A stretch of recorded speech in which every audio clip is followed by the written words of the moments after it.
one of the other questions I wanted to throw at you real quick, and I've been guilty of saying this, that nonverbal communication is I forget the number, some astronomical thing. Like Right. words are only like 7%, and then the rest is like 80 or 90%. Is that correct?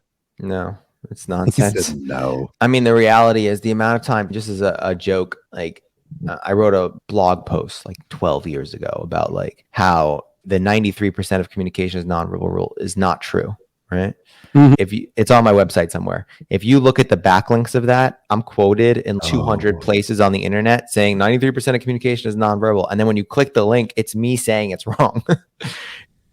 And that is body language expert Blake Eastman, professor, owner of the Nonverbal Group, poker player, and coach extraordinaire. And this guy has traveled planet Earth, and he's here today not just to kind of give us an idea of what it takes to read somebody's body language, but also to bust a lot of myths that go along with it. Take a listen, apply it to your business. Do more by doing less. With me, Charles Alexander, for small business owners, startups, and busy folks. You're in Austin, right? Yeah. Native? Are you a native New Yorker? Yeah. Native New Yorker. Has Austin calmed you down a little? A little bit. I Depends say. on the days. Not as much. Austin's kind of like a weird place right now. I feel like it's a cross between like LA and Texas or something. I don't know. Keep it weird, they say. It's weird. Yeah. So, dude, back up for my own. I've talked to you several times. I've read your bios. How did you get? I don't ask everybody this because sometimes these stories they're not as interesting as they should be. Yours is. How'd you get into this? I mean, the Cliff Notes version. Yeah, the true entrepreneurial way is I just started it. That's the truth. So that used to happen a lot. So a lot of people used to ask me after my classes in New York, they're like, well, how'd you get into this? Right. And I would say, what'd you go to school for? Like, yeah, my background's in psychology, forensic psychology. But the reality is I started doing it and then it snowballed from there. But if you really look at the through lines, I was doing a lot of academic research. I was frustrated by the red tape of academic research, how something that seems so inherently simple would take so long to actually do. So then from that point, I could do it myself. And at that time I was making a good deal of money playing poker. So I used poker money to fund research. But dating back though, middle school, I used to say junior high. My kids correct me all the friggin' time. All through junior high, middle school, high school, you were just adept at. That's how you calmed yourself down. You were just reading people all the time. So like, yeah, if you talk about the true origin story, it was probably, we don't have to go full Marvels, but yeah, give me some background. Yeah, I was just anxious as a kid. I was socially anxious, like always thought something bad was going to happen. And my way of calming myself down was paying attention to people. And then the real joke is like when you watch people, you don't really know for sure if your read about someone is correct. So a lot of the research I did was about validating whether or not the read was correct. You see somebody sitting on a bench, like people reading game of like, what does this person do? And I think that they're a teacher and that they're just retired and you come up with this whole narrative. You don't know if it's real or not. That's like the fun that people have. But I would walk up to people and ask them, hey, quick question. What do you do for a living? As like a mechanism for validating whether or not my perception was correct or not. So I think that's kind of game is what really started it. So, and my wife loves a good backstory. She just does regular people watching, probably nothing like what you do, but she'll have an entire backstory and then tell me about how the people across from us are going to be on 48-hour mystery and we're going to be interviewed later. Exactly. So when you're doing this and you learn how to start picking up on these cues, you went to school for psychology, I guess? Yeah, my background's in forensic psychology. So I essentially spent a lot of time in and out of like the criminal justice system in New York and prisons, and backgrounds like psychometrics, which is test construction. So I work specifically on designing and implementing forensic testing instruments, assessments to determine if someone met the criteria for psychopathy, malingering instruments, and something called like the MMPI. That was my background. Was understanding and administering these tests. I didn't understand any of that. It's so basically, let's zoom out. When people think forensic psychology, they think about psychopaths and serial killer profiling and all that stuff. And there is a component to that. But really, forensic psychology is every time you have the intersection between psychology and the law. So what happens is someone gets arrested for something. and they don't want to go to jail. They don't know this, but this is actually worse. But they don't want to go to jail, so they're making an argument that they had some sort of diminished capacity.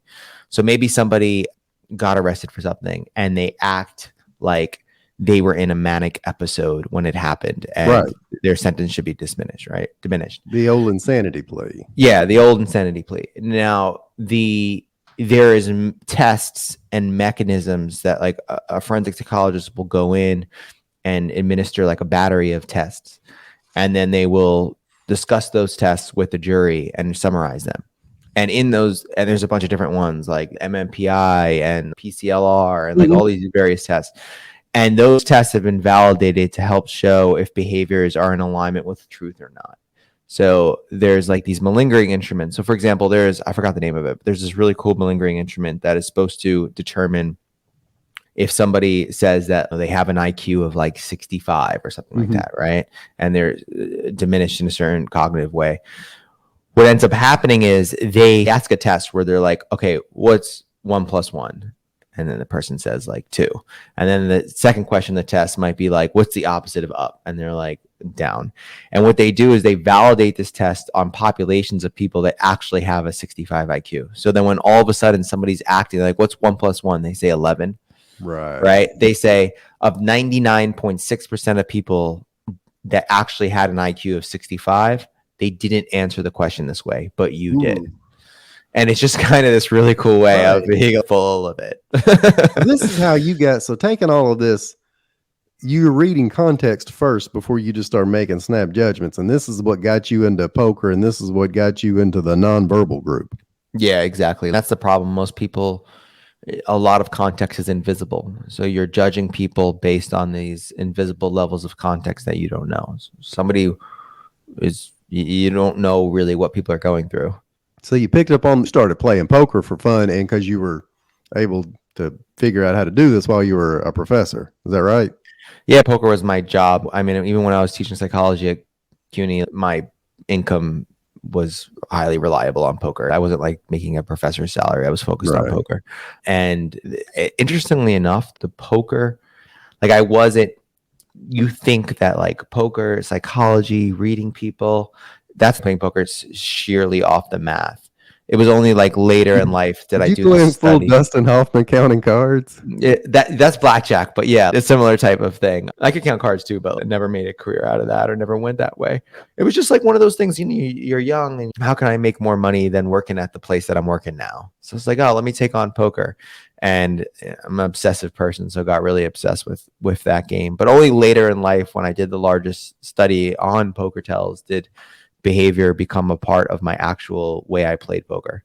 Dude, that's interesting. I just naturally assumed you were going in there and you immediately could clock their tails and you understood when they were bluffing. You were over there figuring out how many matchsticks fell on the ground and counting them. I wasn't even looking at people, to be honest. Like I was just in my head, like sorting out the technical aspects of the game. The truth was there's just such a public misconception about psychology as a discipline in itself.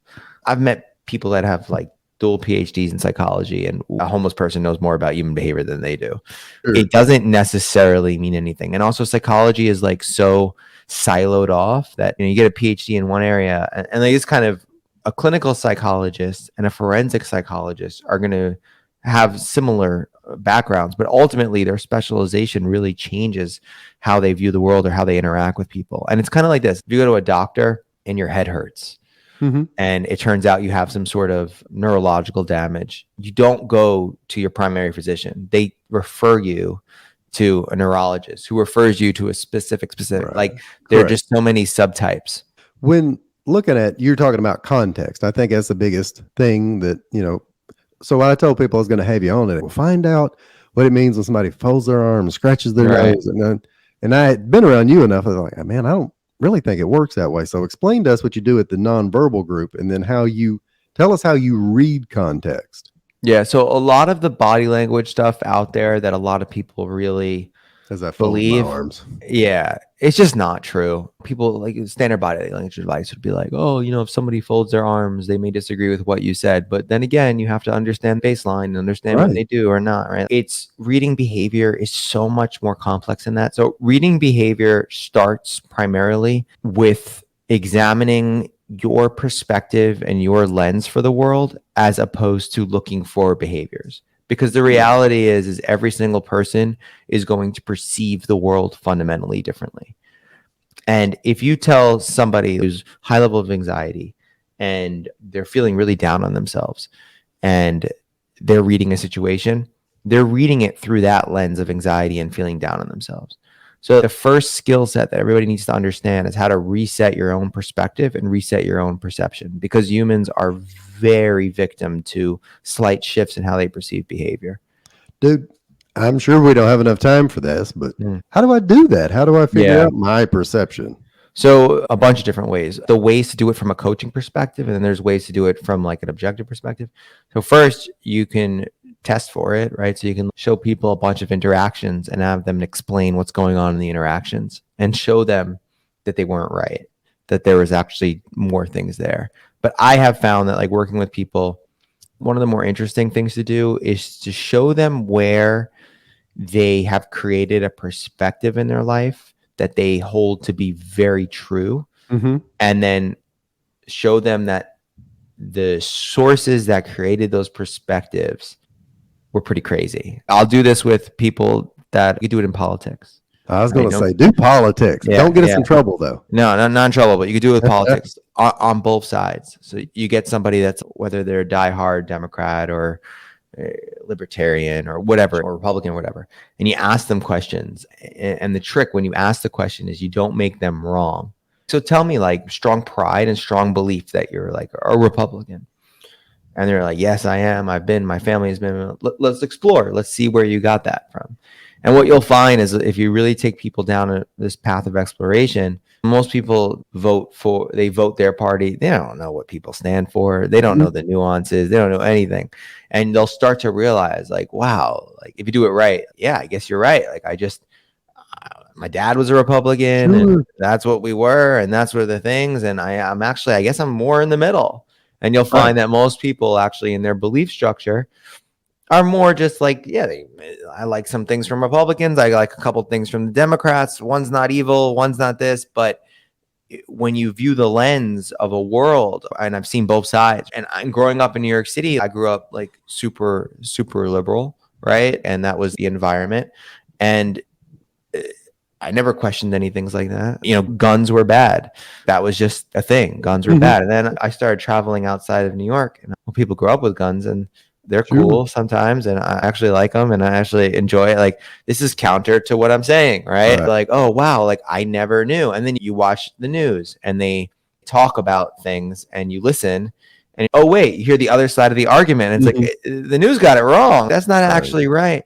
So what's happening is we're constantly bombarded with this information, and we form these perceptions, and then we hold on to those perceptions, and it fundamentally skews how we see people.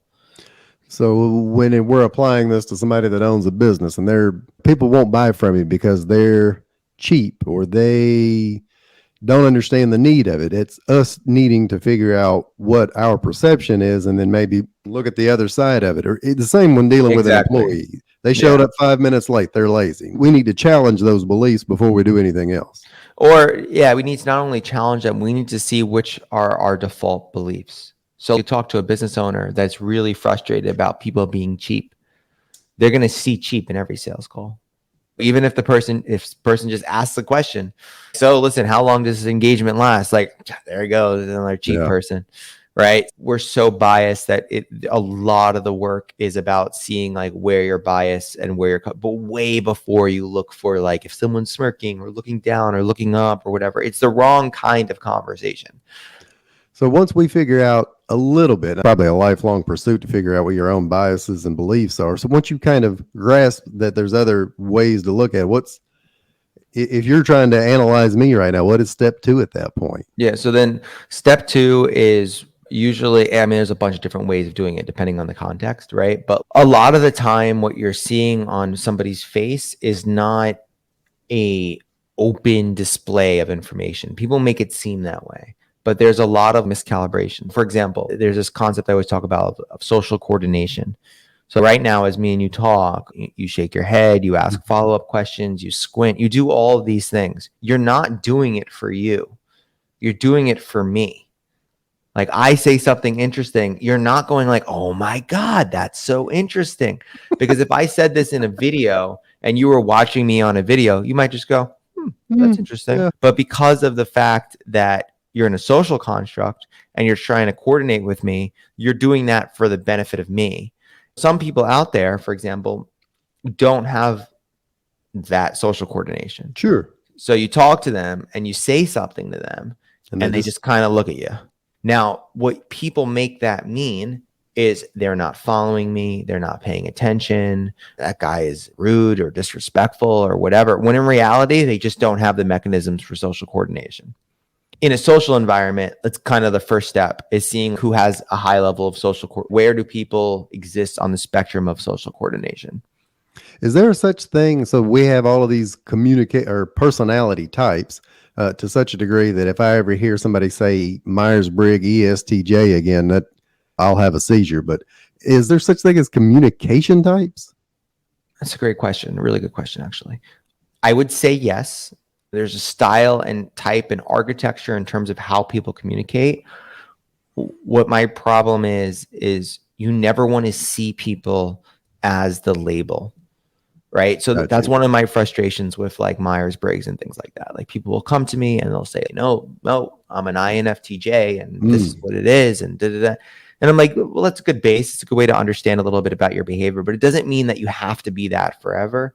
It doesn't mean that you can't expand. This is why I don't really like the introversion extroversion spectrum. People say I'm an introvert. Well, what does that mean? Most people haven't even taken the steps to understand, where do these introversion extroversion personality assessments come from? How are they validated in society? Should they be more multifaceted than they are now? You know what I mean? I definitely think knowing what somebody's baseline communication style is and then being able to read that from the get-go is incredibly important. It's something that we teach. So the social coordination thing is that. Knowing I'm talking to somebody that doesn't really have the mechanisms for social coordination. When they don't shake their head at me, I'm not going to make that mean that they don't like me.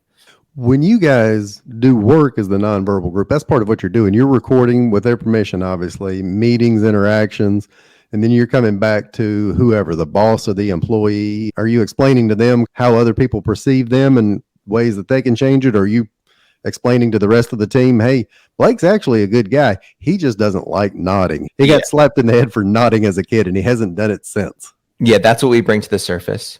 You go into a team, and in America, a low level of facial feedback. So people that don't like nod or move their face or anything like that during interactions. You've got me. I don't know if anybody's watching this video. You've got me self-conscious. I'm smiling and nodding along like one of those birds that just bob up and down. That's the interesting thing. That's the other side of it. So we're talking about all these social coordination tools, but what happens when people over-calibrate? What happens when there's like a salesperson that's like, yeah, no, I'm really paying attention. No, yeah, and it's too much. And then all of a sudden you're like, I don't like this guy. I think they're trying to manipulate me. There's this distribution, and it's kind of, you're always calibrating to try to be in the middle in some way, shape, or form, because people keep going to the left side or to the right side of it, and you want to be in the middle. This probably, for anybody listening, is if you can start piecing some of this puzzle together, it may not be a major help on a sales call with somebody you don't know, other than to kind of figure out you already have your own perceptions or misconceptions. Is there a way, I don't hate to say a dumbed down version, but is there a way, if I've got employees, coworkers, whoever, family, hey, I've got a wife, tell me what to do, or if there's a simpler way just to start reading the context? Does this mean I need to start, almost making mental notes, or I put post-it notes. Everyone make little post-it notes. When I say something, she says this or does this, to start figuring out what these nonverbal cues start to add up to? Yeah, no, I mean, that's a great question. The most effective way is to over communicate the context. So if you're having a conversation with your wife or with your team or with whatever, and they say something, oh, you seem a little bit angry or seem a little bit frustrated. It's like, no, I'm not at all. But like, what's making you think that? Most people don't do that. They don't go like, all right, what's making you think that? Sometimes part of this is getting everybody to challenge their assumptions. Gotcha. And getting everybody to really see it. So for some of my clients that have a low level of facial feedback, I have to get them to say that. Just so all of you know, I was raised in Ukraine, and I don't like smirk. It doesn't mean I don't like you. It doesn't mean it is. I just don't move my face as much, because now the people aren't making meaning of it. You're owning the narrative. Dude, that makes so much sense. I say my wife, but even whatever, people at my full-time job, people in my business, just friends, I'll sometimes hesitate, although I'm usually one of the first ones to say, you seem, and I don't remember where I'm pulling up you seem. I think that's a Chris Voss, Never Split the Difference, totally separate topic thing, but you seem like you're uncomfortable, like you seem to be unhappy. Not you feel or you are, because people Exactly. get defensive, but when I say you seem that, I need to start, assuming they're answering correctly, I need to start categorizing this to say, all right, well, if they kind of gave what looked to me like a frown, and I say, you seem frustrated, they say, no, I'm just thinking. And I need to start putting that into my little brain bank and figuring out that's what that means. Exactly. And then you start to see that there's trends and themes with that. Ooh. So like somebody that wants to be well liked and wants to be like respected, they might seem or see more signs of the opposite, because every sort of sign's a threat to their own identity, a threat to how they perceive the world. Dude, I've got this stuff written down. I'm pumped. So one of the other questions I wanted to throw at you real quick, and I've been guilty of saying this, that nonverbal communication is I forget the number, some astronomical thing. Like our words are only like 7%, and then the rest is like 80 or 90%. Is that correct? No, it's nonsense. No. I mean, the reality is the amount of time, just as a joke, like I wrote a blog post like 12 years ago about like how the 93% of communication is nonverbal rule is not true, right? Mm-hmm. It's on my website somewhere. If you look at the backlinks of that, I'm quoted in 200 places on the internet saying 93% of communication is nonverbal. And then when you click the link, it's me saying it's wrong. It's just, listen, there's a really good tool. Whenever anybody says a percentage to human behavior, it's wrong. When everybody ever says like 60%, I'm terrible about 70%, because the reason what it is, there was a single study on behavior that defined these three channels and found that in this study, it's from his professor. I always butcher his last name, but it's like Albert Mahian, I think is his name. And I read the two original studies. In his own study and in his own, when he was asked about it, said, I never said 93% of communication is nonverbal. Like he's like, no. Like this is a study. And this is what happens when academic research gets taken out of context and it sort of just goes everywhere and becomes a culture. Sure, that becomes the rule. So, side topic, real quick. That piece of one content got backlinked and quoted everywhere, even if incorrectly. Did you just finish the 30 pieces of content in 30-day challenge you gave yourself? Yeah. I finished it a little while back, but it was great. All right. What was that, and what happened with it? It was just basically, I did this ship 30 for 30. It was like this course thing where you just ship a piece of content every day for 30 days and you don't break it. So I just decided to do it, and I did it on like Twitter, I think. I posted to Twitter every day. I also posted to Instagram and other channels, but I did that. It was just a way of pushing your comfort zone and getting content out there. Dude, then you got some feedback. You got what, followers? Yeah. Engagement? Well, for me, I started seeing that. I mean, the business realization for me was more of a focus on YouTube and video, just because I always say you can't read body language from a book. Sometimes it's very difficult to sort of understand what I'm saying in a written format. My new challenge and my new approach is more video oriented and not focused on written. All right. So kicking this thing back, read People Forever, professor, studied it, started doing your own study, started investing your own money, played poker, didn't use it in poker, figured out how to use it in poker later. Now with the Nonverbal Group, you guys come in, you record. And for us at home that aren't maybe not in a position to hire the Nonverbal Group, I need to first step is figure out what my perception is, what I think this means, the facial expression, the attitude, the whatever it is. And then once I kind of figure out that there's some other ways to look at it those other ways, review the context of the person I am dealing with, see how they react in situations or what they say or what they do. And then before I start making any assumptions, call them out. Like you did as a child to homeless people in the New York City and to Central Park, ask them, what does this mean? Are you happy? Are you sad? Are you frustrated? I keep saying frustrated. I think I'm dealing with a lot of frustrated people. You did, but that's where we can start figuring this out. Eye touching, nose twitching, arms crossing isn't really the thing we think it is. No, and it can be, but it's the end of the puzzle, not the beginning of it. Gotcha. It's right? not a universal Yeah. all across the board thing. No. So once you've examined all those prior things, I could be in a room with people and somebody could speak and I could walk around the room and tell the 6 people, I don't think you like this speaker. And like, how'd you know that? It's like, well, they don't realize that they're giving off information. But I have to be not looking for signs that they don't like people. I have to also see signs where they do like them and where they don't like them, and be able to say like, well, this person just has a face that looks like he doesn't like anything, right? It's a more complicated puzzle. I got family members like that. Yeah. So switch gears real quick before we wind it down. And I didn't give you a heads up on this one, but my whole new thing in life is trying to figure out how to do more by doing less. Is there anything you're doing in the Nonverbal Group right now or on your own, or maybe you've fine-tuned, but is there something you feel like you should probably be doing less of right now? Probably doing less of the basic stuff. And when I say basic stuff is I've been resistant to hiring an EA for a while because I just didn't feel like I had it. Like now I need it. Like there's all these like little things that I just should not be doing. Like simple thing of if your hourly rate is X, you shouldn't be doing anything under the hourly rate kind of Correct. method. I found myself being in that narrative of, well, it's quick. It takes a minute. Sure. And now the minutes are adding up and I'm like, I can't do this anymore. So I think there's a lot of like little tasks that I need to get better at. So once you get your executive assistant, what will you be doing more of? Probably content creation more than anything else. And I'm releasing a course soon and have to build that. So I'm trying to clean up all the stuff possible so that I can get those things done.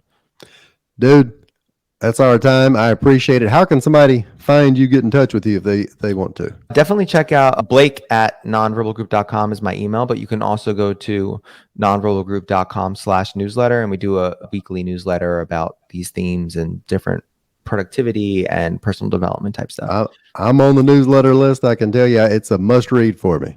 Thank you so much, sir. All right, dude, take it easy. Keep Austin weird and have a great day. You too. See you, dude. Wait. Don't run off just yet. Do me a big favor. Hit the little plus sign to subscribe.